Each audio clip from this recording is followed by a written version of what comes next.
Langsung saja kita buka sesi dialog, kita juga akan mengajak pemirsa untuk dapat bergabung bersama kami. Nomor teleponnya ada di layar kaca Anda pemirsa, dan kita akan menyapa langsung narasumber yang sudah bergabung bersama kami via telepon. Sudah ada Mas Edi Priyono selaku tenaga ahli utama dari KSP. Selamat pagi Mas Edi. Selamat pagi Mas Edi. Sehat ya Mas ya? Alhamdulillah. Mas Edi, ini banyak yang bertanya-tanya, masyarakat juga bertanya-tanya. Sebenarnya apa nih kompensasi mudik nih itu apa sih? Apakah memang sama seperti stimulus atau program jaring sosial yang kemarin pemerintah sudah keluarkan atau gimana? Ya sebenarnya itu bagian dari, jadi ini kan ada beberapa program pemerintah.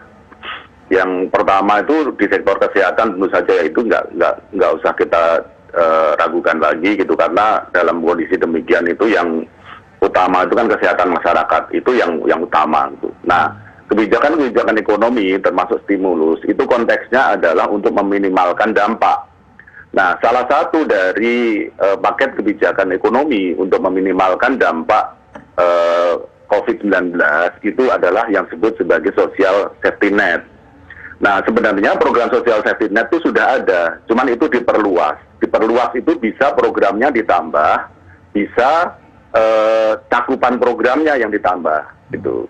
Nah, kalau yang cakupan programnya itu ada namanya program Keluarga Harapan kan, PKH. PKH itu sebenarnya adalah bantuan uang tunai tapi sifatnya bersyarat. Itu kalau di bahasa akademisnya itu conditional cash transfer atau bantuan tunai bersyarat. Itu tadinya 9,2 juta keluarga bermanfaat. Nah, itu ditingkatkan jadi 10 juta. Berarti itu cakupannya kan ditambah gitu. Nah, mereka itu adalah kelompok yang sangat tidak mampu.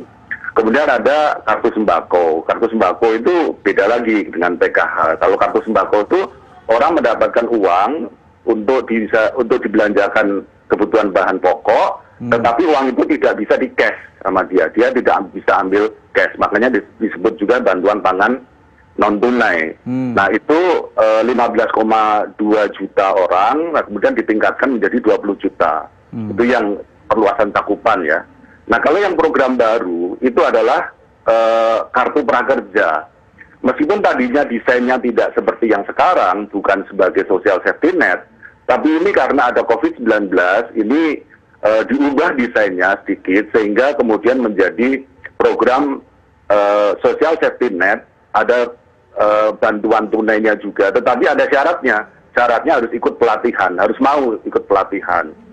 Nah, kemudian ada yang pembebasan atau peringanan atau diskon tarif listrik yang kita tahu, ada insentif perumahan, kemudian ada jaring pengaman sosial. Nah, itu kalau semua program itu dikombinasikan, kita harapkan memberikan insentif bagi orang untuk tidak terlalu mobile. Dalam arti kalau kita bicara dalam konteks tadi mudik dan sebagainya, kita harapkan sebenarnya itu membuat orang cukup nyaman untuk tinggal, nggak nyaman ya, bukan cukup lah gitu. Saya nggak bisa bilang cukup untuk tinggal di tempat masing-masing, khususnya di Jakarta, nggak usah mudik lah gitu. Sehingga ini ada itu. Jadi kita mengupayakan seperti itu. Baik, Mas Edi. Ini alhamdulillah sudah ada masyarakat, Mas Edi. Kita minta waktu Mas Edi juga untuk memberikan pemahaman, pencerahan buat masyarakat. Sudah ada Pak Mauhalizar di Aceh. Assalamualaikum, Pak Mauhalizar. Waalaikumsalam, Bung Pade. Ya, silakan. Apa yang ingin ditanyakan ke Mas Edi Priyono, tenaga ahli utama KSP? Singkat saja. Oh, Mas Edi, yes. Kami yang berada di Aceh, di Gayo khususnya saat ini sangat merasa khawatir, bahkan sangat ketakutan bila tempat kami didatangi oleh pemudik, terutama dari Jakarta dan kota lainnya di Pulau Jawa. Yang sering dikatakan oleh para ahli itu kan kita tidak mampu mengejar kecepatan penyebaran virus ini. Yang bisa kita lakukan itu hanya membatasi untuk memutus mata rantai penyebaran itu. Jadi yang ingin kami tanyakan, kenapa pemerintah tidak tegas saja melarang terus untuk tidak mudik? Karena kita kan tidak ingin seperti Italia yang sebab utamanya adalah karena kurang tegasnya pemerintah melarang warganya mudik. Sehingga penyebaran itu begitu masif.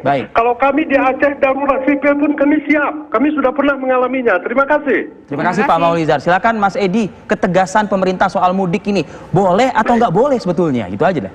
Baik, yang pertama adalah kekhawatiran dari teman-teman di Aceh atau mungkin di daerah lain. Ini kita pahami gitu ya. Nah, kemudian yang tadi pertanyaannya, kenapa nggak tegas katakanlah menutup akses yang kita sering sebut lockdown, meskipun kalau kita bilang lockdown yang ada di dalam kepala kita mungkin beda-beda gitu ya. Tapi kenapa nggak lockdown? Sebenarnya pilihan kebijakan itu tentu saja sudah ada masuk ke pemerintah. Kita kaji semua gitu kan.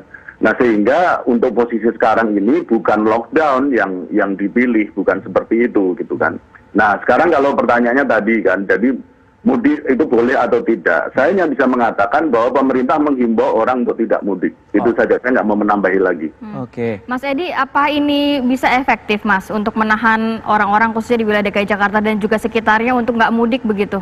Baik, itu pertanyaan bagus ya. Kita punya kebijakan itu selalu kita evaluasi. Kita ingat ya sebagai contoh, waktu stimulus pertama itu kan ada insentif untuk pariwisata, ingat nggak? Waktu ada diskon untuk tiket dan sebagainya. Karena waktu itu, nah itu kebijakan itu nggak relevan lagi sekarang, udah nggak dijalankan lagi, karena kita tahu bahwa itu justru akan memperbesar potensi penyebaran COVID gitu. Tapi waktu itu kan kita tidak berpikir seperti itu. Nah kebijakan ini juga akan dievaluasi. Kalau nanti ternyata ada tanda-tanda, dan evaluasi ini bukan hanya tiap hari ya, bukan tiap minggu, bukan tiap hari, bahkan per jam, per menit kita evaluasi terus. Kalau ada tanda-tanda tidak efektif, saya kira pemerintah selalu terbuka untuk memilih opsi yang lain gitu ya. Jadi ya. Mas Edi, kita jeda dulu Mas Edi ya.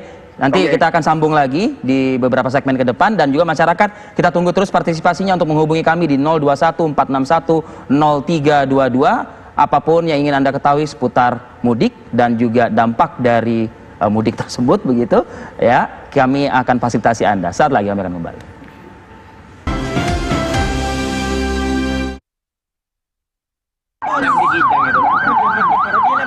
Kerajaan Kidul, Desa Yosorati, Kecamatan Sumberbaru masih berjualan ini pada Kamis lalu. Padahal para pedagang tahu pasar itu tutup untuk sementara waktu untuk mencegah penyebaran virus corona.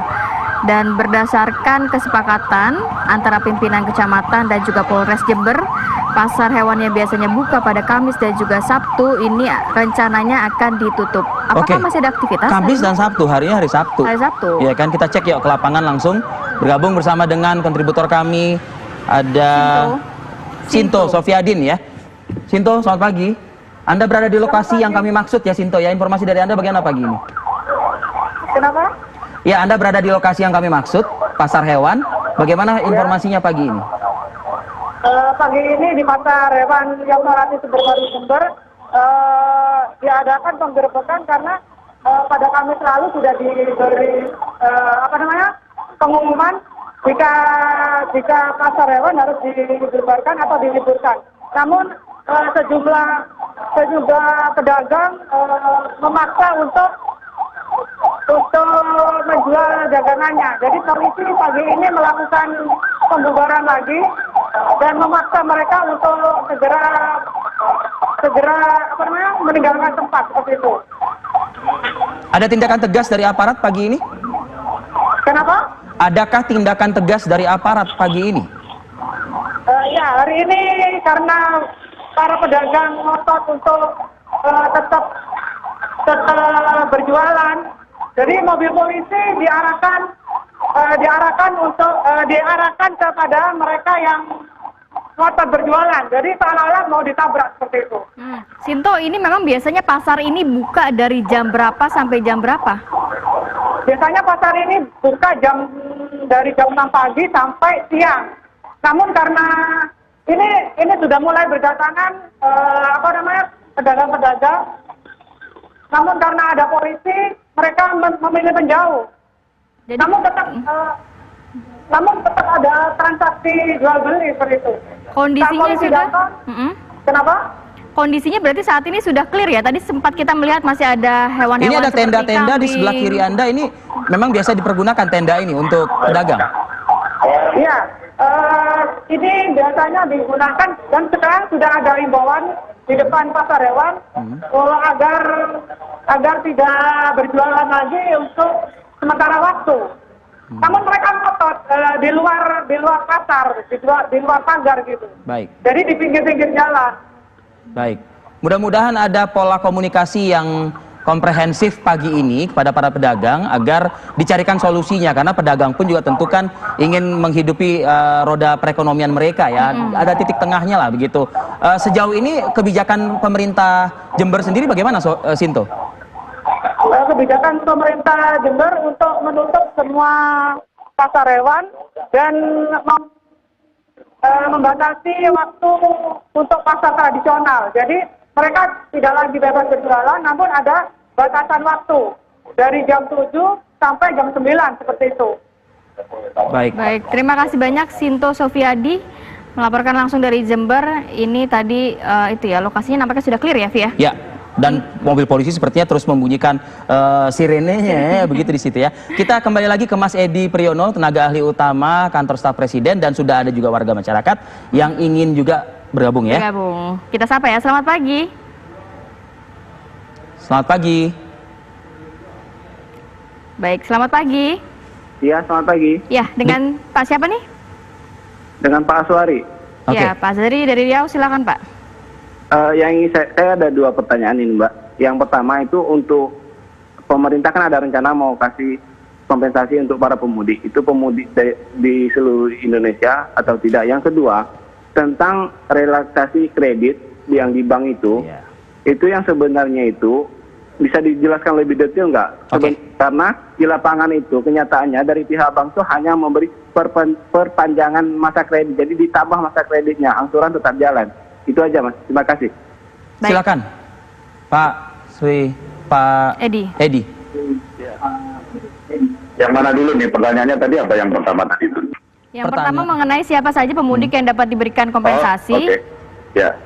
Oke, sebenarnya kalau dari skema safety net ya, jaring pengaman sosial yang di dokumen yang saya pegang ya, sebenarnya kita nggak bilang bahwa itu spesifik untuk pemudik ya. Jadi dari skema-skema tadi yang ada kartu perluasan PKH, program kartu harapan, terus kemudian perluasan kartu sembako, kemudian kartu prakerja, itu berlaku untuk seluruh Indonesia. Tapi memang untuk di antara itu yang baru itu kan kartu prakerja. Untuk sementara kita nggak usah perdebat namanya ya. Namanya kartu prakerja, tapi sebenarnya untuk dalam rangka untuk sebagai bagian dari penanggulangan masalah COVID-19 ini, desainnya agak dirubah sehingga menjadi seperti bantuan langsung tunai, tapi syaratnya adalah pelatihan begitu ya. Nah, itu sebenarnya berlaku untuk seluruh Indonesia. Tetapi ini kan program baru ya. Ini program baru sehingga tadinya memang program ini mau diluncurkan pertama itu di Jakarta, kemudian Jawa Barat dan Jawa Timur. Nah, ini sebenarnya karena kemudian ada COVID dan kebetulan juga Jakarta yang paling terkena dampak yang paling besar kalau dari data yang ada, maka kita akan push yang pertama ini memang di Jakarta. Tapi secara prinsip, program kartu prakerja yang sudah dimodifikasi menjadi semacam bantuan langsung tunai bersyarat, itu berlaku untuk seluruh Indonesia. Tetapi waktunya tidak sama ya. Untuk saat ini yang menjadi prioritas, itu memang Jakarta. Sekali lagi, selain karena dia merupakan salah satu daerah dengan penderita COVID-19 terbanyak, itu juga karena memang dari kesiapan dari pelaksana. Karena ini program baru. Yang kedua tadi yang relaksasi kredit ya. Ya betul Mas, itu Mas. Nah ini perlu kami sampaikan bahwa relaksasi kredit itu memang diserahkan, yang pertama adalah even pemerintah itu tidak bisa langsung mengintervensi bank ya. Itu bukan kewenangan pemerintah, nanti keliru lagi kalau pemerintah langsung mengintervensi bank. Meskipun message dari Pak Presiden, Pak Jokowi itu kan jelas banget ya. Nah itu kemudian diserahkan kepada OJK sebagai institusi yang punya kewenangan untuk katakanlah mengatur lembaga keuangan, termasuk di dalamnya adalah bank. Kemudian sudah ada peraturan OJK, Otoritas Jasa Keuangan. Nah di situ juga kemudian diserahkan kepada bank masing-masing. Tadinya saya juga sempat khawatir, tapi ternyata per hari kemarin itu sudah ada 41 bank yang menjalankan program relaksasi kredit. Nah bentuk relaksasi teknisnya itu memang diserahkan kepada bank. Mengapa demikian? Ini juga perlu saya jelaskan kepada masyarakat. Karena bank itu juga sebuah usaha juga. Dia mesti menggaji karyawannya dan sebagainya. Sehingga perlu dijaga agar bank itu juga tidak mengalami kesulitan. Nanti kalau lembaga keuangan mengalami kesulitan, kita semua yang akan repot. Nah oleh karena itu, memang kita harapkan, dari pemerintah mengharapkan adalah berbagai macam relaksasi termasuk di dalamnya penangguhan pembayaran dan sebagainya. Tetapi memang teknisnya diserahkan kepada masing-masing bank gitu. Oke. Ya. Mas Edi, baik, ini kita juga masih ada satu penelpon lagi yang akan Kita sapa sekarang ya. selamat pagi dengan Pak Akbar dari Bandung ya. Iya. Silakan Pak Akbar. Iya. Ini Pak mau Akbar, menyikapi. mohon maaf Pak Akbar, bisa televisinya dikecilkan suaranya? Iya, benar. Karena mengganggu komunikasi juga. Oke, Oke, ya. silakan Pak Akbar. Ya, ini saya menyikapi tadi banyak masyarakat yang kurang mengindahkan himbauan pemerintah untuk karantina di rumah. Nah, pertanyaan saya, apakah pemerintah tidak membaca tentang undang-undang tentang karantina kesehatan, bahwa selama karantina kesehatan itu masyarakat seluruh biaya hidupnya adalah ditanggung oleh pemerintah. Itu saja, Mas. Oke. Baik, terima kasih Mas Akbar. Kita Mas Jawabnya Edi nanti nanti ya. kita akan jawab ya mengenai karantina kesehatan, seharusnya kehidupan dari masyarakat ini ditanggung pemerintah ya. Tapi kita harus jeda dulu sejenak, tetap bersama kami pemirsa di Apa Kabar Indonesia Pagi.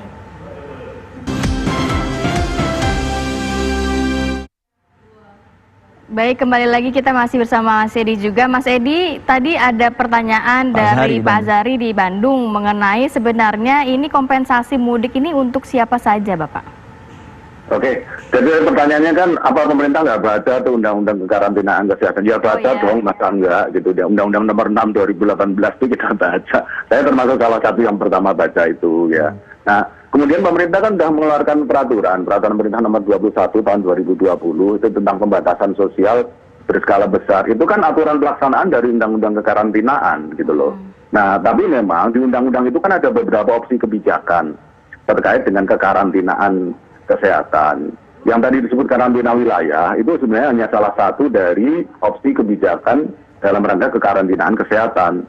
Nah, sampai saat ini yang dipilih oleh pemerintah adalah kebijakan atau pemberlakuan pembatasan sosial berskala besar gitu. Nah, itu. Nah, kemudian kalau kembali ke tadi ya, kembali ke masalah yang pemudik dan sebagainya, sebenarnya bantuan sosial atau social safety net itu berlaku umum gitu. Tetapi untuk di kota-kota besar, kita harapkan itu menyasar orang-orang yang sebenarnya tadinya berpotensi untuk menjadi pemudik gitu. Nah, di sini saya ingin tekankan, kita perlu bekerja sama nih. Saya kira ini poinnya, pemerintah perlu bekerja sama dalam arti antara pemerintah pusat, pemerintah daerah, juga komponen sipil, termasuk masyarakat, teman-teman relawan dan sebagainya, termasuk dari masyarakat sendiri. Iya. Jadi pemerintah saat ini mengambil opsi untuk menganjurkan orang untuk tidak mudik, kemudian memberikan bantuan sosial untuk kepada masyarakat, antara lain adalah yang berpotensi menjadi pemudik. Diharapkan supaya mereka tidak terdorong mudik. Nah, kita harapkan sebenarnya keluarga-keluarga yang punya saudara di tempat jauh juga menganjurkan untuk tidak usah mudik demi keselamatan bersama. Itu yang saya harapkan. Baik, Mas Edi, ada penelpon lainnya, Mas Wawan di Jakarta. Selamat pagi, Mas Wawan.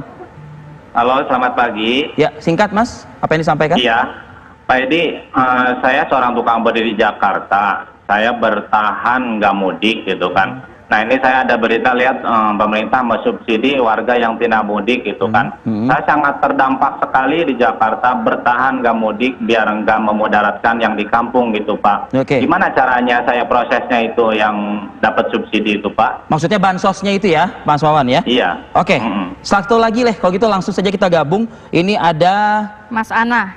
Ana di Sumatera Selatan. Ana. Selamat pagi. Selamat pagi, Bu Ana. Bu Ana, Iya, Bu Ana, silakan Bu Ana. Ini loh Pak, saya mau bertanyakan untuk pekerja informal. Ya. Suami saya kan jualan, jadi kok dapatnya cuma di Jakarta. Apa di Sumatera Selatan atau seluruh Indonesia nggak dapat gitu loh Pak. Oke, baik. Sama ini lagi Pak, tukang ojek pengkolan. Kan tidak dapat penumpang itu Pak. Tolong kami dibantu, diperhatikan ya Pak. Baik. Baik, terima Baik, kasih Ibu Bu Ana, Ana. terima kasih. Terima kasih. Saya ke Mas Edi. Mas Edi, satu hal Mas, ini kan saya mengutip juga, mungkin maksudnya Mas Wawan, ini kan ada berita bunyinya pemerintah masih mengkaji bansos khusus bagi warga DKI Jakarta yang memilih tidak pulang ke kampung halaman saat Hari Raya Idul Fitri. Mungkin ini yang dimaksud Mas Edi. Ya, itu yang tadi saya bilang, di dokumen yang saya pegang saat ini, ya itu yang sudah confirm, itu adalah dengan skema-skema tadi. Tadi, maaf, Mas Wawan tadi profesinya apa ya? Tadi disebut teman saya nggak jelas. Iya, hanya menyebut warga Jakarta sih Iya, ya. warga Kenapa Jakarta. memangnya Mas Edi? Ada informasi soal ini? Ya. Ya, saya lanjutkan bisa? Boleh. Oke. Nah, jadi kalau saya lihat tadi, kalau bukan merupakan peserta program Keluarga Harapan, bukan penerima kartu sembako, itu bisa menggunakan mekanisme kartu prakerja. Saya kemarin menerima link, karena ini kan juga tidak langsung ditangani oleh pusat, berkoordinasi dengan pemerintah daerah juga.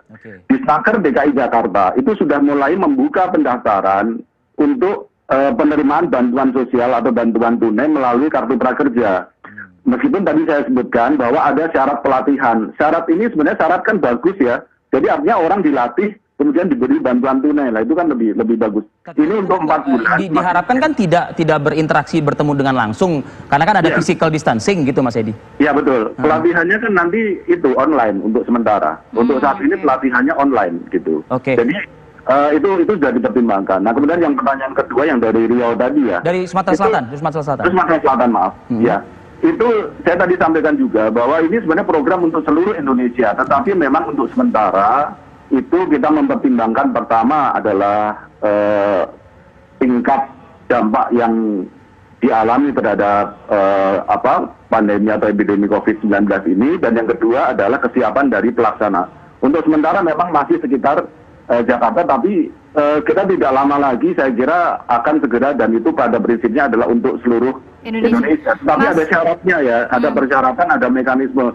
Diikuti saja, dan pesan saya kalau merasa memang berhak menerima itu siap-siap aja dan pasang mata lebar-lebar, pasang telinga lebar-lebar, amati semua informasi, karena sekarang ini kan informasi tatap muka udah sangat jarang ya. Tapi ini Mas Edi, kemana masyarakat harus bertanya? Ya, kalau untuk kartu prakerja, coba tanya ke Disnaker. Disnaker provinsi dulu. Disnaker provinsi, karena nanti akan lewat situ. Tidak mungkin dihandle oleh pemerintah pusat semua. Memang ada beberapa yang dihandle oleh pemerintah pusat. Tetapi untuk misalkan pendaftaran calon peserta dan sebagainya, itu kita harapkan semua pihak. Mas Edi? Ya. Mas Edi, saya membayangkan Ibu Ana tadi ya, saya membayangkan saja begitu. Kan tadi kan ada ojek pangkalan yang memang saat ini mungkin jauh lah dari pendapatan dari hari-hari sebelumnya. Dan otomatis kan mereka kan juga harus dirumahkan juga begitu. Nah, bagaimana ya kira-kira mengganti yang tadinya mungkin dia bisa mencari nafkah sendiri tapi sekarang agak sulit. Nah, bagaimana nih untuk urusan keuangan mereka begitu? Jadi kehilangan pendapatan mereka digantikan bisa langsung nggak begitu Mas Edi? Kalau masalah kehilangan penghasilan, saya tidak ingin menganggap remeh itu, tapi kan ya siapa sih yang nggak kena dampak itu? Yang dilakukan pemerintah sebenarnya bukan mengganti sepenuhnya ya, tapi meringankan beban untuk tetap bisa mempertahankan konsumsi, atau ya pasti tidak bisa seperti biasanya. Bisa bertahan hidup lah gitu ya Mas Edi ya? Ya, yang tadi saya sampaikan yang bantuan tunai melalui mekanisme kartu prakerja itu juga 600.000 per bulan, itu kan pasti jauh di bawah ini kan yang mungkin pendapatan sehari-hari. Jadi pemerintah tidak dalam konteks mengganti pendapatannya ya, tetapi dalam konteks meringankan beban. Baik. Saya rasa mungkin informasi ini bisa didengar oleh masyarakat, dan kalau tadi misalnya masih ada yang bingung juga ya, Mas Edi menyarankan datangkan saja ke Dinesnaker di provinsi-provinsi terkait dan juga lembaga-lembaga lain. Ya, untuk kartu prakerja. Kalau untuk yang lain saya belum dapat informasi, termasuk yang bantuan langsung tunai khusus. Nanti kalau ada pasti diumumkan kok. Baik, kita juga masih akan terus mengupdate evaluasinya ya, nanti seperti apa ya. Mas Edi, terima kasih Mas.